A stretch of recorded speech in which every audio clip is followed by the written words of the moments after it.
أعوذ بالله من الشيطان الرجيم بسم الله الرحمن الرحيم الحمد لله رب العالمين الحمد لله الذي هدانا لهذا وما كنا لنهتدي لولا أن هدانا الله والصلاة والسلام على أشرف الأنبياء والمرسلين خاتم النبيين سيدنا الممجد بشير المصدق المصطفى الأمجد محمود الأحمد أبي القاسم محمد اللهم وعلى أهل بيته الطيبين الطاهرين المعصومين ولعنة الله على الظالمين من الأولين والآخرين أما بعد فقد قال الله سبحانه وتعالى في كتابه المجيد وفرقانه الحميد وقوله الحق بسم الله الرحمن الرحيم ولولا دفع الله الناس بعضهم ببعض لهدمت صوامع وبيع وصلوات ومساجد يذكر فيها اسم الله كثيرا ولينصرن الله من ينصره إن الله لقوي عزيز الذين إن مكناهم في الأرض أقاموا الصلاة وآتوا الزكاة وأمروا بالمعروف ونهوا عن المنكر ولله عاقبة الأمور آمنا بالله صدق الله العلي العظيم صلوات على محمد وآل محمد.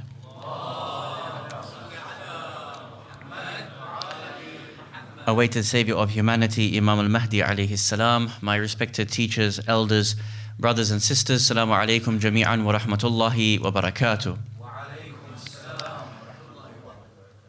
In December 2017, only just a few months back, a presenter of the Young Turks, the largest online news media outlet in the world, by the name of Cenk Uygur, wrote a tweet whereby he stated that if it should be that President Donald Trump has fired or sought to fire Robert Mueller, doing the investigation as to whether there was collusion between him and the Russian government in order to bring him to power, that the United States of America, the people of America, should come out on the streets in protest at such a level it should match what took place in Egypt in Tahrir Square when bringing down the Hosni Mubarak regime.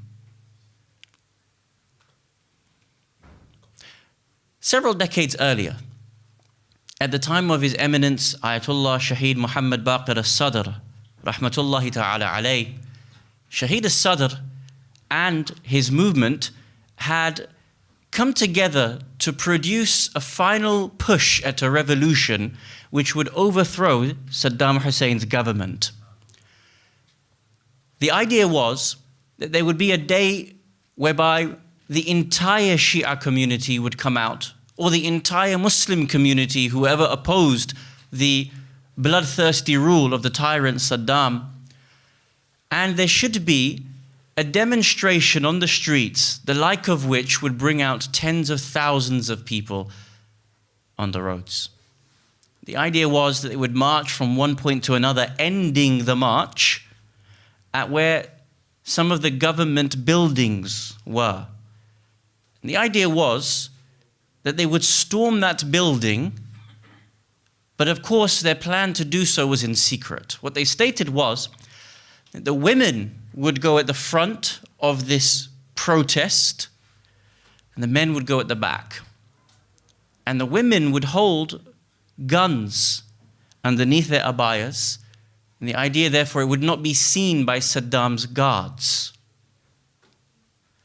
And the idea was that the women would hold these machine guns and these various weapons underneath their abayas, and as they approached just before the government buildings, which would ultimately house Saddam's ministers, the stronghold of Saddam's government, the men would begin to slowly push forward and walk between the women, and the women would covertly pass the guns to the men. The men would get to the front of the demonstration and open fire on Saddam's guards, killing them and being able to take over the government and ultimately begin the great part of the revolution over Saddam's government.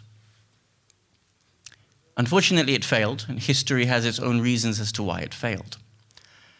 I pose a simple question to you in light of, again, our discussion this evening. What determines the priority of your activism? Where do you invest your time, your efforts, your money, your resources? Is it an arbitrary discussion? Is it an arbitrary decision that my desire is that I want to do this today and therefore I will just protest this, or I will tweet about this, or I will share this on Facebook, or I will forward this on WhatsApp? What are the factors that govern those priorities according to the Sharia as to where we should be investing our time? Number two, we also want to query, when we find out these priorities and we begin to talk about the plethora of challenges in front of us in the world today, to what extent are we required to then partake in that activism at a communal level?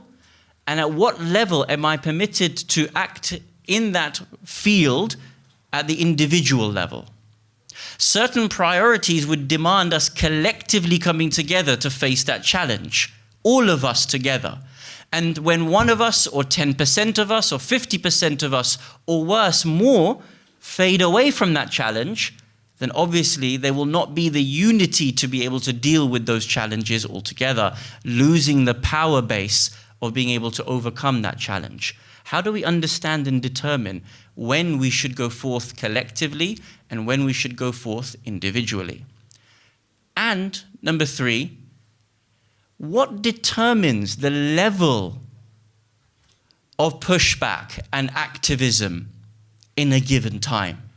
Going back to our two examples, Cenk Uygur called for a mass demonstration like of which was similar to Tahrir Square in Egypt. Why is it that he decided that if President Trump had sought to fire Robert Mueller, a special counsel, investigating a crime of collusion with Russia, why is there a relationship between that and calling for such a mass demonstration? Why did he not call for it when Trump was elected in the first place? Why not call for it when other scandals have come out? What is it about that event that determines there should be that level of response to that particular crime? And similarly, one may ask, from a great perspective of the marja, Ayatollah Shaheed Muhammad Baqir al-Sadr, rahmatullahi ta'ala alayh, what was it that would determine the permissibility of such an act, whereby he could actually call for such a response to Saddam's government? Now tonight we won't be able to get through all three of these questions, but these will be the basis of tonight and tomorrow night in order to understand that when we participate in our activism, it should not just be very arbitrary. It should not just be off the cuff. There are rules that govern the way in which we participate. And this comes to the crux of the Islamic theory of activism that we have come here to discuss over these 5 nights, which come to commemorate the martyrdom anniversary of Her Eminence, Lady Fatima al-Zahra, salawatullah wa salamuhu alayha.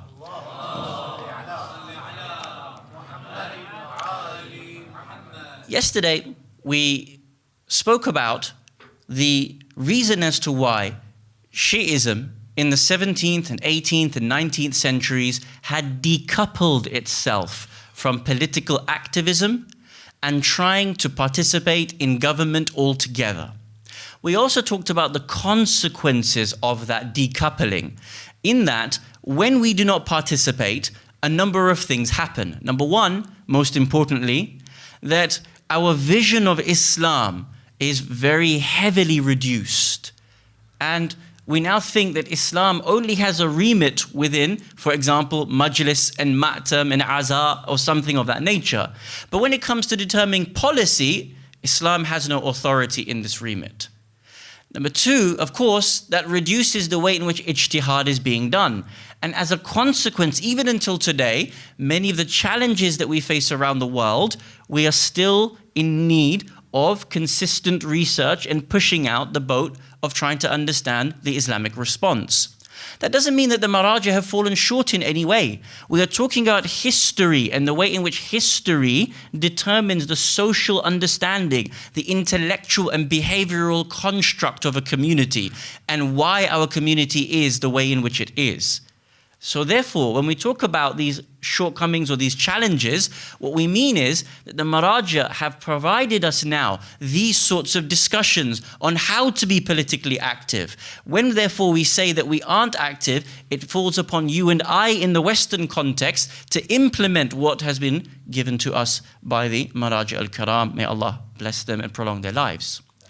When these limitations come in, it means that Shi'ism steps away from that public forum and other people get to decide what is taking place in the world, what policy is being created. And we spoke about this in some detail yesterday. Picking up from here and now moving on, inshallah, to understand this point.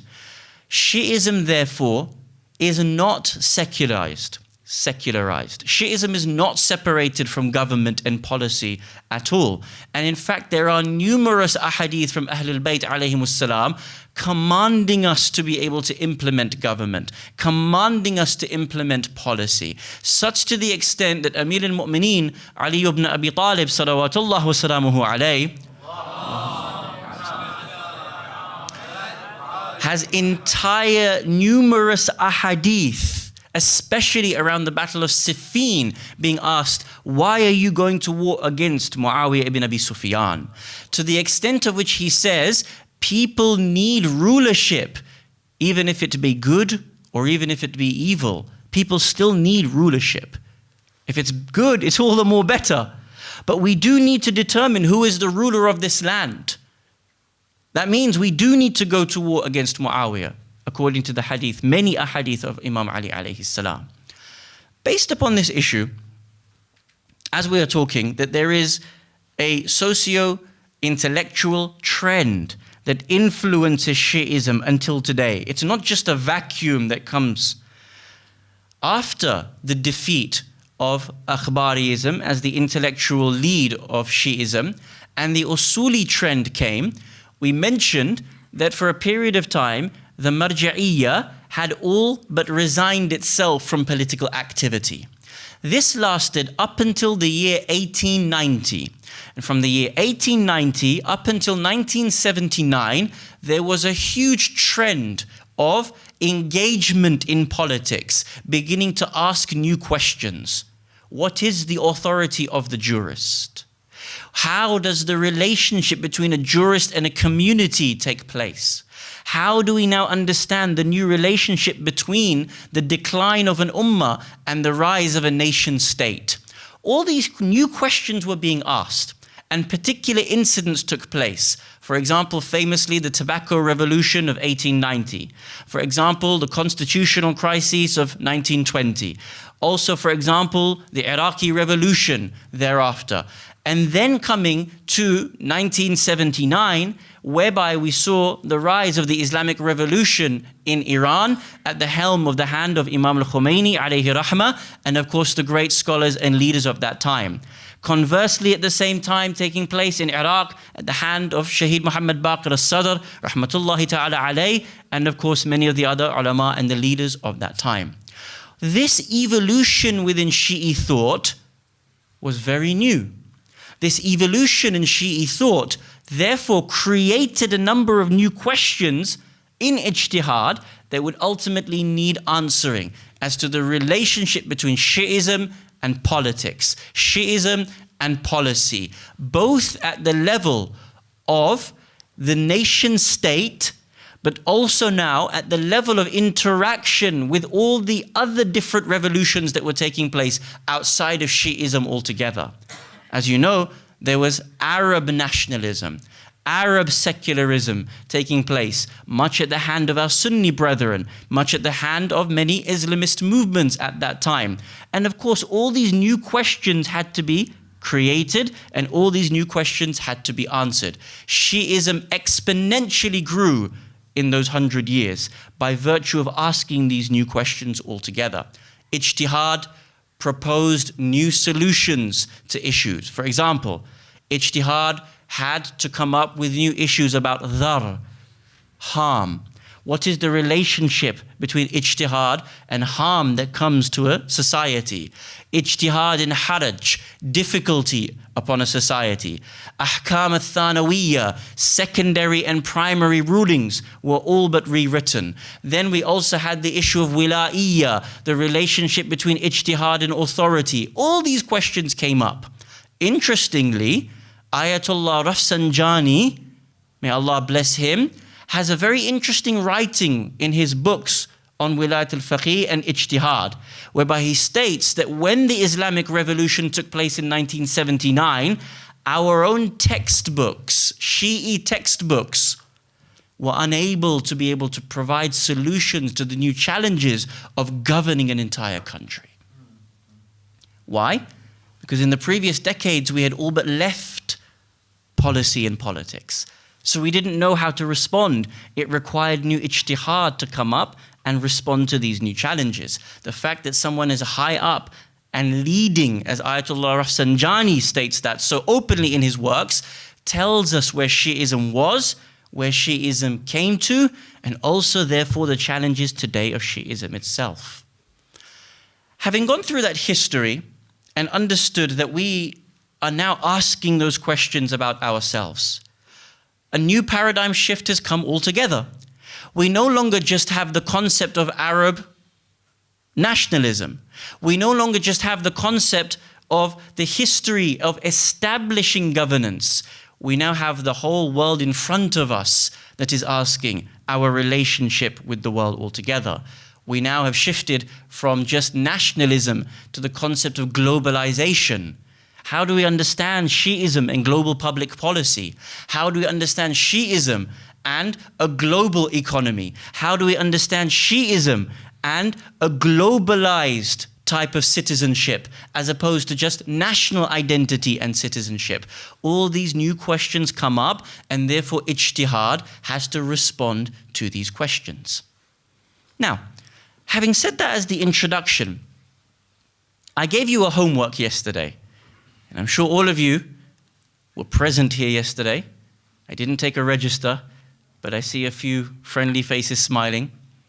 So you all had homework, so you know what the homework was. But I'm going to assume that maybe one person wasn't here yesterday, and they have come tonight for the first time. Why didn't you listen online? No, I'm joking. The homework last night was, we have a plethora of challenges in front of us in the world. I asked you to think about what are the 5 greatest challenges in your mind that we urgently need to respond to in terms of our activism. What are the 5 greatest challenges? And I asked you to also reflect on those at various levels. For example, what are the 5 greatest challenges to us locally where we live? What are the 5 greatest challenges internationally and globally? What are the 5 greatest challenges to us as a school of thought, the school of Ahlulbayt alayhimus salam, relative to the globalized Muslim challenges as well? Because when you begin to ask those questions, they're not the same challenges. What might be happening to us locally here at one level of a city or a state is very different to what is happening potentially at the globalized level. Similarly, the internal challenges to Shi'ism might be very different to the globalized challenges that the Muslims are facing amongst themselves. And so I ask you to think about that, because I'm going to ask you, a few of you, just to put your hands up if you'd like, whoever would like to contribute, and to tell us some of the things that you think are the challenges. Now, you don't have to tell us all 5. We don't have time for everyone, obviously. But what I'm going to do is I'm going to just read a list that I thought of as I was driving down here, or we were being driven down here. And you can raise your own that you have mentioned. And the idea is just to get you thinking And then for you and I to really think about how we would determine the priority of these challenges, the relationship between the time that you have, the money that you have available, the way in which you participate with these particular challenges, relative to the questions that we introduced to you at the beginning of the discussion tonight. I'm just going to list off a few. You don't have to think or agree that they are challenges in the world, but I'm just presenting some for my own reflections. Number one, for example, in the United Kingdom, cancer has gone up in the last 20 years from 1 in 5 people will contract cancer to 1 in 3 people will get cancer in their lives to 1 in 2 people will get cancer in their lives. Half of you in this room will get cancer. Statistically, you will get cancer at some point in your life. May Allah protect you all and all of us, inshallah, from this horrible disease. Shouldn't we be campaigning against that? Isn't that urgent? Is that a priority? How do you determine whether that's a priority? Should I leave that to government to fund it? Should I leave it to cancer research to fund it? What is our relationship as a school of Ahlulbayt alayhimus salam with cancer? Just something for you to think about. Here's an interesting one. Antibiotics, or the bacteria, is becoming resistant to antibiotics. And the more we begin to utilize antibiotics, the more resistant bacteria is becoming to it. Such that even the World Health Organizations and even Public Health UK have been talking about the potential, the urgent potential for a global pandemic of disease because the amount in which we are giving of antibiotics, bacteria is becoming so resistant to it that it could create an entirely new type of bacteria that is resistant altogether. That would cause the deaths potentially, especially in more vulnerable countries, hundreds of millions of people. Is that not urgent? Is that not important? Should the ulama not be speaking about that from the pulpit? You tell me. Privatisation of the NHS. 60% of Americans, if they were to be given a bill for something costing them $1,000, they would go into bankruptcy because they could not afford it. 60% of Americans. If you privatized the healthcare here, you're unable to afford it, taking away a human right of accessibility to healthcare, what happens to you and I in 20 years' time, 30 years' time? Is it not a priority for us to demonstrate against the government that is appearing to sell off the NHS bit by bit? Where does that rank in our importance? Water. You heard probably last week that in South Africa, in certain cities, they are now having to ration water supplies because water availability has gone down so much, in fact, that futurist is a real thing. It's a person who studies the potential of the future.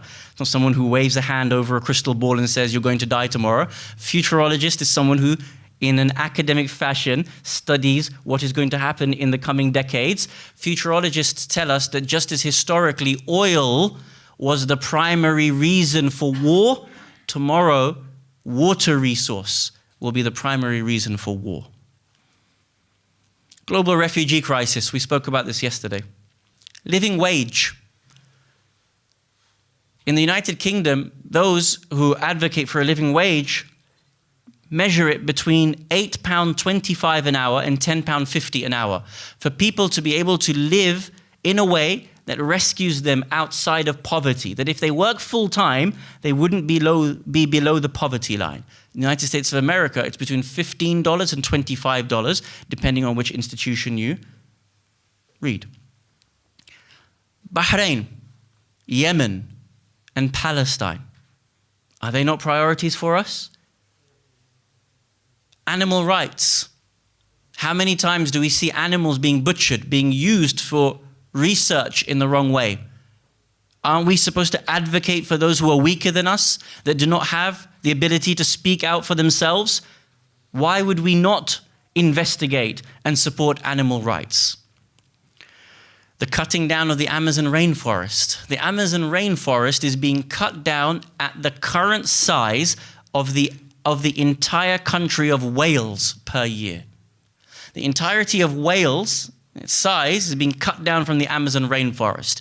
If you cut down the Amazon rainforest, you actually destroy the lungs of the planet. You see, we have this important thing called oxygen that we need to live. And without trees, we don't get to have oxygen. If you cut down the Amazon rainforest, we will not be able to breathe. Is that not important? Should we not be advocating for that? There's so many more, but I'll leave it there because otherwise time will go on. Now, I'll invite 2 or 3 people because I don't think there should be monologue, there should be dialogue. But who did the homework? Who wants to be graded? Is there anyone that wants to put up their hand? There's a sister who put up their hand. Please name us one, something that you think is an urgent issue around the world.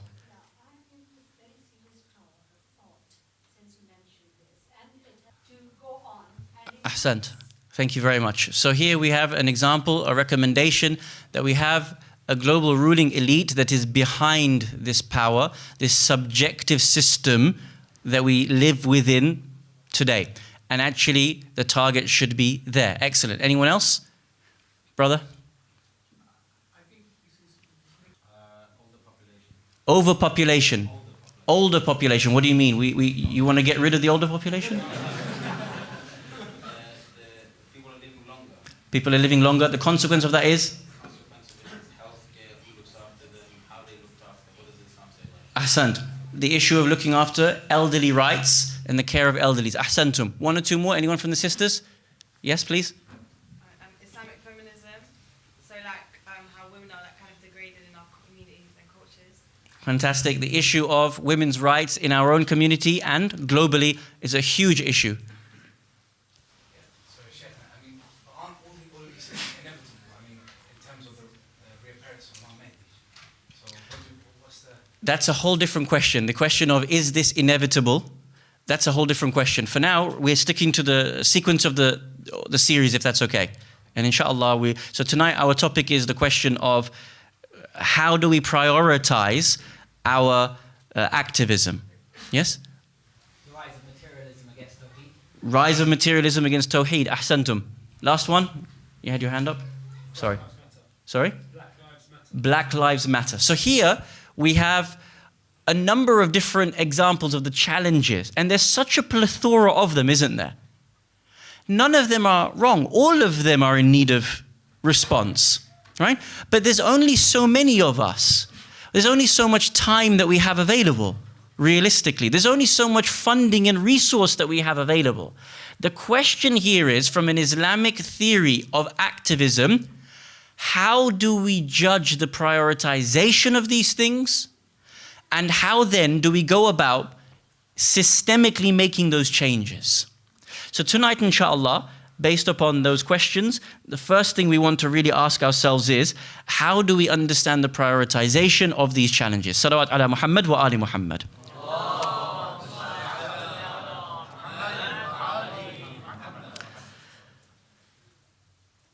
In both Islamic and Western thought, there is what is known as the rights and duties of citizens. Often this is referred to as the social contract, that the fact that we have these rights to live in a particular place, with those rights also comes effective responsibilities. And therefore, if I do not fulfill those responsibilities, I am not making use of the rights that have been given to me in the right place. From the Islamic perspective, this was mentioned on a multiple number of times within the Quran, and this is important to know that in different societies, different responsibilities were given to different communities. There were some responsibilities that were the same for all communities. But then there were some responsibilities that were unique for other communities, relative to the challenges that came to their time. Think for a second, for yourself, about the difference between what was happening at the time of, say, Musa alayhi salam, and the particular challenges, both in relationship to the tyrant of Fir'aun, but also when they were freed from Fir'aun, what were they like as a community internally that had certain challenges that required cleansing from them? You see, if you look within the Quran and then say, for example, look at other communities, say the community of Ad and Thamud, they're not the same as Musa alayhi salam. And also they are not the same as the community of Rasulullah Muhammad sallallahu alayhi wa alihi wa sallam.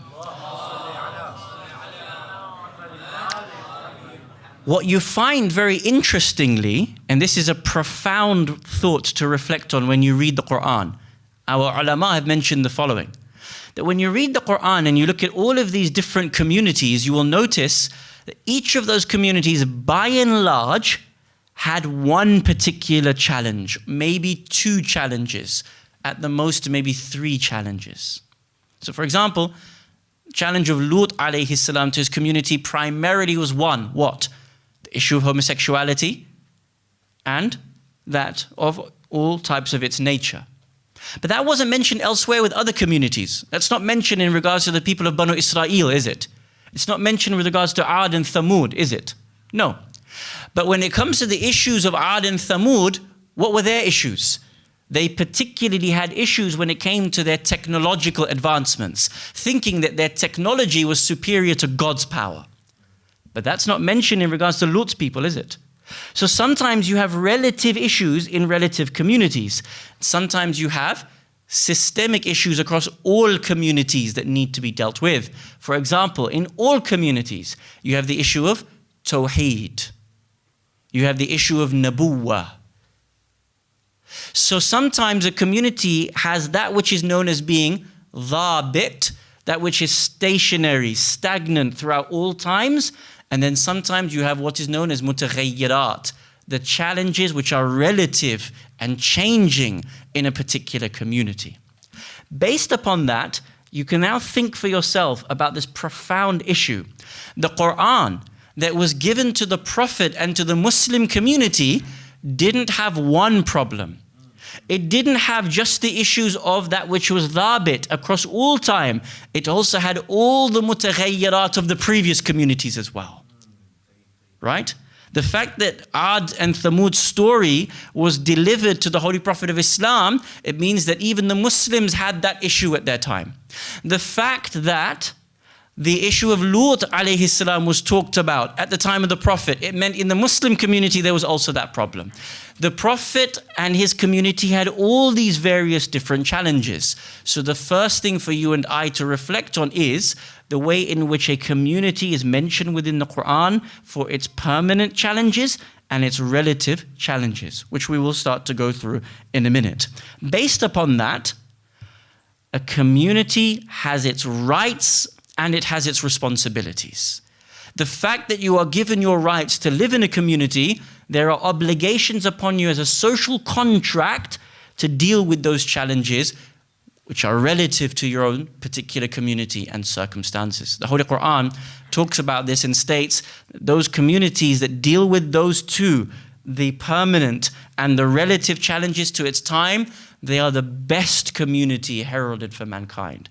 Allah subhanahu wa ta'ala says, Kuntum khayra ummatin ukhrijat linnas ta'maruna bil ma'ruf wa tanhawna 'anil munkar. You are the best society heralded for mankind because you do your amr bil ma'ruf wa nahi 'anil munkar. Now, if we understand that these are coming, these challenges are sometimes permanent and sometimes relative, we then need to understand that Islam has what is known as the maqasid al-sharia. This is very important because our discussion tonight, which will lead on tomorrow, will break down the discussion into three questions of how to prioritize where you engage your activism on. Number one, what are those maqasid al-sharia? What are the goals of the law itself? What does Islam hope to achieve?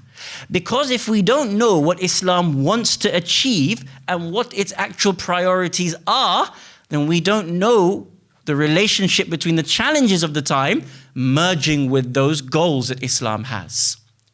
So we need to ask ourselves, number one, what are the goals of Islam altogether? Number two, we then want to ask, what is the relationship between those goals and those issues which are permanent and those issues which are relative to every particular society?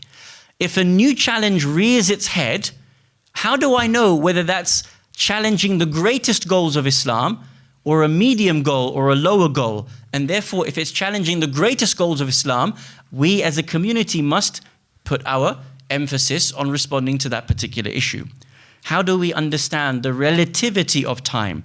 And number three, we want to ask ourselves, what is the exact order when it comes to these challenges? What is the highest goal that we need to be able to go towards? Number one, what is the maqasid al-Sharia? The maqasid al-Sharia is translated as the ultimate goals of the Sharia. What does the Sharia intend to be able to achieve? The Quran and the ahadith are replete with ayat and ahadith as to what Islam wants you to be able to achieve. Meaning that if any challenge comes in your time which is in contradiction, which flies in the face, which goes against these goals, you immediately know these are the things that you and I need to be able to deal with in our activism. Let me give you a couple of verses and a hadith after, inshallah, for you to see what are the ultimate goals of Islam as examples. One of the verses of Quran, Allah subhanahu wa ta'ala says, Bismillahir Rahmanir Rahim, Shara'a lakum min ad-dini ma wassa bihi Nuh wa Ibrahim wa Musa wa Isa an aqimud din wa la tatafarraqu fi. The Sharia, this divine religion and law, has been given to you, O Muslims, the same as it was given to the prophets prior to you. What is the Sharia? What does the Sharia want you to implement? An aqimud din wa la tatafarraqu fi. To establish the righteous way of living and not to be divided therein. Now think for a second with me. In Shiism, in Islam, in the structure of society today, to what extent are we united? And what are the reasons and the people and the efforts to divide and conquer? Sharia stated, or the Quran stated, that Sharia's ultimate goals is not to have you divided, is to have you united altogether. What does that tell you immediately? That if the Quran tells you the goal of Sharia is to bring people together, if there is a person, or if there is an institution, or if there is a country, or if there is anything that is dividing, immediately it tells you it flies in the face of the ultimate goals of Sharia itself. The goal, the challenge, tells you the relationship between our activism and what practically goes into the challenges of response. Let me give you another verse, for example. This one comes to us from chapter number 20, verse number 115 to 118. Listen to these set of verses and think for yourself about what the Sharia wants us to implement and the priorities that emanate from this. Allah subhanahu wa ta'ala talks about when Adam alayhi salam and Hawa salamullahi alayha were ejected from the garden. Now, prior to being ejected from the garden, Allah subhanahu wa ta'ala addresses the two forefathers of mankind and says to them, I don't want you to leave the garden. You know why?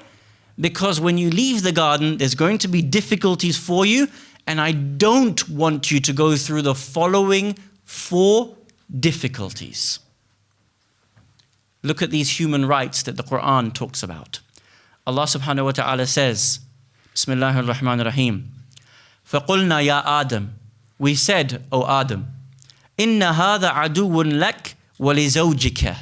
This Iblis is an enemy for you and your wife. فَلَا يُخْرِجَنَّكُمَا مِنَ الْجَنَّةِ فَتَشْقَى. And do not allow him to eject you from the paradise such that you enter into difficulties. What difficulties will now come that God doesn't want mankind to fall into? إِنَّ لَكَ أَن لَا تَجُوعَ فِيهَا وَلَا تَعْرَى وَأَنَّكَ لَا تَذْمَأُ فِيهَا وَلَا تَضْحَى. It is ordained for you that you should not go hungry and without shelter, without clothing and without water, without food. It has been ordained for you as mankind that your rights are that you should not go thirsty, you should not go hungry, you should not go without clothes, and you should not go without shelter. Meaning the opposite is true. Your rights are to have shelter. Your rights is to have water. Your right is to have food. Your rights are placed within these primary needs of humankind. Now think about it. What did we say earlier on? What is the greatest challenge that futurologists talk about? Water. They are stating that there is an impending global crisis of availability of water. You know what's really interesting to me, and I often reflect on this, especially as a Shia community. 10th of Muharram comes, we cry, we beat our chests. We go to Karbala, we say, Labbayka ya Hussein. The Maqtal even has that famous wasiyyah from Imam al-Hussein alayhi salam to his son, Imam al-Sajjad alayhi salam, whereby he states, in the tent, as he's now about to exit and go into the battlefield, he says, "Oh, my son Sajjad, tell my Shia to remember me every time they drink a cold glass of water." That's my wasiyyah to my Shia. And then today we come to a global water crisis. And Allah subhanahu wa ta'ala states in the Quran that one of your primary human rights is that you should not go thirsty. You should not go hungry. And then we ask, how do we use the water? How do we use our purchasing techniques, fair trade, and whether we actually assist in the water crisis or whether we aid in the overcoming of the water crisis? I wonder what Imam al-Hussein alayhi salam looks at me when I'm assisting in wastage of water whilst I'm the next day coming to the Husayniyah and crying for his thirst. Doesn't add up. So here the Quran has mentioned, just as a brief glimpse, that there are maqasid al-Sharia, there are ultimate goals of the Sharia, to establish the deen, to not be divided amongst yourselves, to give each other these human rights. There are other ultimate goals of the Sharia that are mentioned in the ahadith, for example, from Rasulullah Muhammad sallallahu alayhi wa alihi wa sallam. The Holy Prophet of Islam, for example, has a hadith where he says, "La khayrun fil watni illa ma'al amni was surur." There is no benefit, no value to a person who resides in a place unless he has aman was surur, unless he has security and happiness. So what is the goal of living in a place? To give you security. Therefore, immediately one realizes that if the ultimate maqsad, the ultimate goal of living in a place, according to the statement of the Prophet, is for you to live in security, if security is taken away from you, it is our immediate response to be able to assist those people through our activism. Let me give you an example, or two specifically that I wish to be able to provide. You've all heard of the UNHCR. The United Nations has a number of bodies, and this one is particularly for refugees. The United Nations Refugees Council and Agency, about 2 weeks ago, did an interview with a brother from the Rohingya community who have been displaced from Myanmar and having to flee, going into places like Bangladesh. You all saw the atrocities that took place in Myanmar.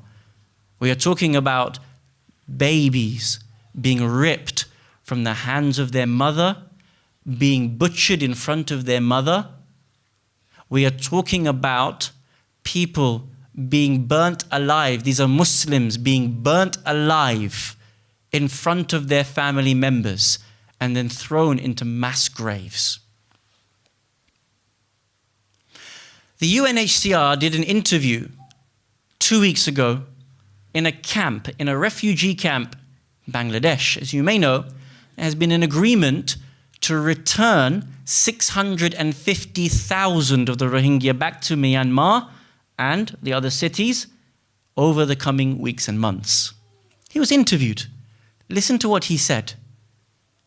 He said, "I refuse to leave and to go back to my country unless my right of safety is first guaranteed."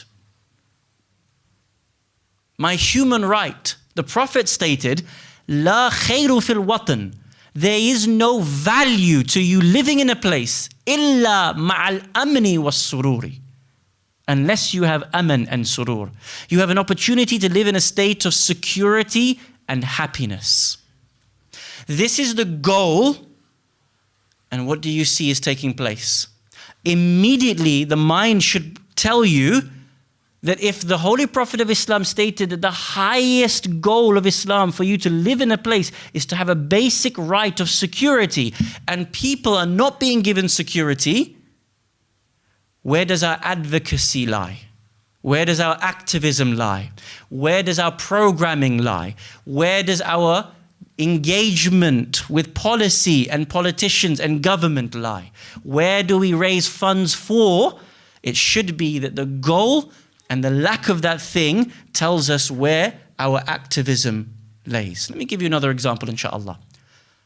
Again, a week ago, the Guardian newspaper had an interview immediately after the bombing that took place in Kabul last week. You will remember last week there was a huge bombing in Kabul, yes? More than 100 people died, massacred, and more than 235 were injured. One brother was interviewed by the Guardian newspaper. If you want to see these things, ask me at the end, I will provide you these things, inshallah. He was asked, what do you need in Kabul more than anything else? Now think about this, because we're talking about where our priorities lie. Did he ask, or did he answer and say the most important thing is a strong economy, that we're poor? No, he didn't answer this. Did he say the most important thing was that I was able to be able to travel and see the world? No, he didn't say this. He is a baker. You know what he said? There's no point in us living in Kabul if we do not have safety. Every other week, we are being massacred. The highest goal of Islam is to give people the right of security and protection. And without this, then no one can live in peace. No one's life can be productive. No one's life can prosper. No community can prosper. So here what we are seeing is the beginning of this discussion in the relationship between the question of where do our efforts go? Where does our financing go? Where does our time go? The first thing we need to reflect on are what are the goals of Islam altogether? And this is the discussion that we've had tonight. Islam lays out a sequence of aspirations that the deen is supposed to be achieving and implementing. Where those things are not being achieved, where those things are not being implemented, we immediately see where our urgent responses have to be. The Quran states it wishes for Islam to establish the deen. It wishes for us to live in unity. It wants to give us our human rights, and it wishes to give us security and safety. Where you see those things not being achieved, that is the primary point of where our activism goes towards. Tomorrow night, inshallah, we will start looking at the questions of how a society is relative, changing. If we live here in one place, it's different to the United States of America. How do I identify the challenges here? How do I identify the challenges there and elsewhere across the world? And then how do we begin to prioritize? Do we go towards these challenges individually, collectively? When do we do these things collectively? When do we do these things individually? And then, inshallah, we'll begin to be able to answer some of these more practical questions about where we are going in our activism. Inshallah, I ask you to reflect on these questions for yourselves tonight and think about where you want to go in your activism. Your homework for tonight is this question, very simply. What are you interested in? What do you want to participate in? We heard, for example, one brother is interested in challenging Zionism. We have another person, for example, who mentioned Black Lives Matter. Where would you want to put your time into? What is important to you at an individual level? And what is important to us at a collective level? And inshallah, we'll begin to answer these questions tomorrow night with your permission and support, inshallah. Walhamdulillah, Rabbil Alameen, wa sallallahumma ala Sayyidina wa Nabiyyina Muhammad wa alihi at-tahirin. Please raise your hands. Let us join each other in dua. We ask Allah subhanahu wa ta'ala to hasten the appearance of Imam al-Mahdi alayhi salam, to allow us to be alongside him at all times in our life and in our death. If we were to pass away from this world before his coming, raise us from our graves so that we may partake in the victories of Muhammad and Ali Muhammad. We ask you, Ya Allah, there are many people around the world going through such desperate times, those people in a state of war, oppression, poverty, homelessness, disease and disaster. Ya Allah, grant them all safety, security and victory for the sake of Muhammad and Ali Muhammad. We ask you, Ya Allah, in the final moments of our lives, we die in the love of Muhammad and Ali Muhammad. Wassalamu alaikum jami'an wa rahmatullahi wa barakatuh. Can I ask you to honor Her Eminence, Lady Fatima al-Zahra, with one loud salawat ala Muhammad wa Ali Muhammad.